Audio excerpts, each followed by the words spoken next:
दोस्तों, आज की इस वीडियो में मैं आपको बताऊंगा एक बहुत ही सस्ती और आसान चीज़, ऐसी चीज़ जो कि हर घर में मौजूद होती है और उससे आपको थोड़ी सी मेहनत करके आपको एक मेडिसिन बनानी होगी जो कि बन भी बिल्कुल आसानी से जाएगी। और मज़े की बात यह है कि आपको बाज़ार से, पंसारी से ख़रीदने की भी ज़रूरत नहीं पड़ेगी, आपको बाज़ार में नहीं जाना पड़ेगा और वो चीज़ आपके घर में ही मौजूद है।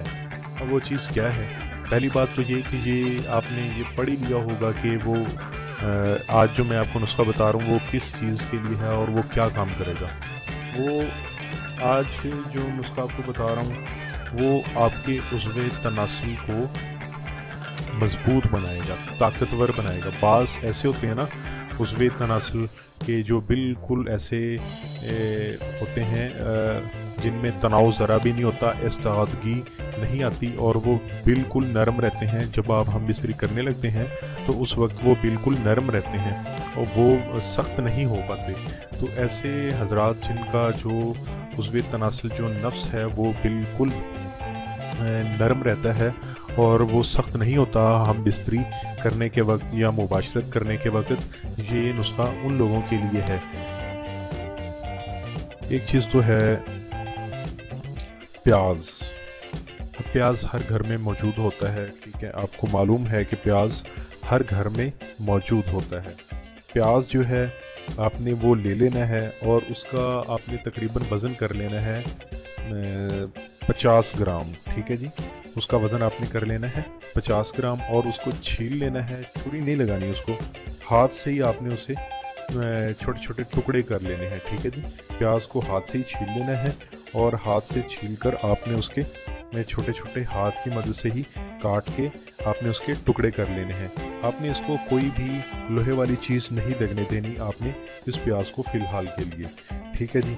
उसके बाद आपने अपने हाथ से इसे जब आप बारीक कर लेंगे, छोटा छोटा कर लेंगे, तो उसके बाद आपने इसको एक अलग किसी कागज़ वगैरह पे रख दें और आपने फिर करना ये है कि ये जो सरसों का तेल होता है ये आपने तकरीबन 100 ग्राम ले लेना है और 100 ग्राम लेकर आपने उस सरसों के तेल में इस 50 ग्राम 60 ग्राम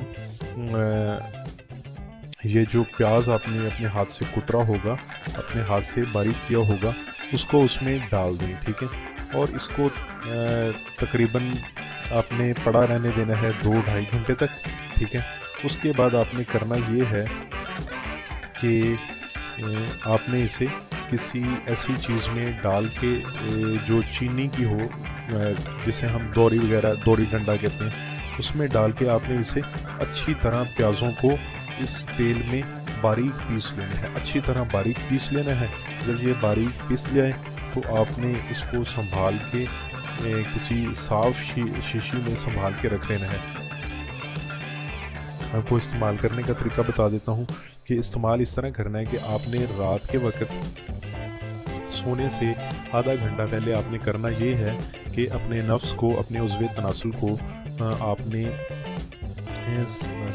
साबुन के साथ अच्छी तरह धो लेना है और फिर आपने किसी कपड़े की मदद से आपने अपने नफ्स की ये जो ऊपर वाली है सतह और नीचे ऊपर वाली सतह और साइडों वाली सतह, उसको आपने अच्छी तरह कपड़े की मदद से उसे रगड़ लेना है। याद रखें, नीचे वाली साइड को नहीं रगड़ना और ना ही जो कैप है पेनिस की, नफ्स की, उसको नहीं रगड़ना, बल्कि जो पुश्त है उसे रगड़ना है और जो अपर फ्रंट है उसे रगड़ना है और साइडों को अपने रगड़ लेना है कपड़े की मदद से। इतना नहीं रगड़ना कि खून निकल आए, बस इतना रगड़ना है कि उसमें ब्लड सर्कुलेट हो जाए, क्योंकि रगड़ने की वजह यह है कि जब आप किसी चीज़ पे मसाज करते हैं, रगड़ते हैं, तो उधर ब्लड की सर्कुलेशन होना शुरू हो जाती है।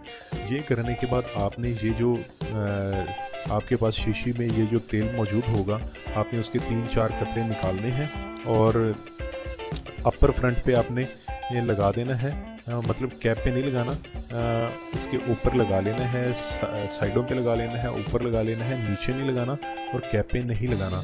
2-3 मिनट फिर आपने ऊपर और साइडों से इसकी मालिश कर लेनी है। उसके बाद आपने करना ये है कि इसके ऊपर आपने, आप चाहें तो पान का पत्ता जो है वो बांध दें और उसके ऊपर मलमल की जो पट्टी है वो बांध दें, और ऊपर आप जो है कि ये मलमल की पट्टी बांध देंगे और सो जाएंगे। सुबह उठ के आपने इसको नीम गर्म पानी के साथ धो देना है।